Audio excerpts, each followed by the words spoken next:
Bu suyu çektiğinde ama bana da gönder. Bana basın. Abi bir dakika. Başa gel. Devam et hocam. Devam et.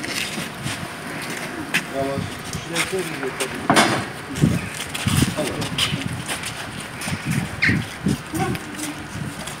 Kızı başlayacağız. Beraber. Araçlar mı komutanım? Aynen.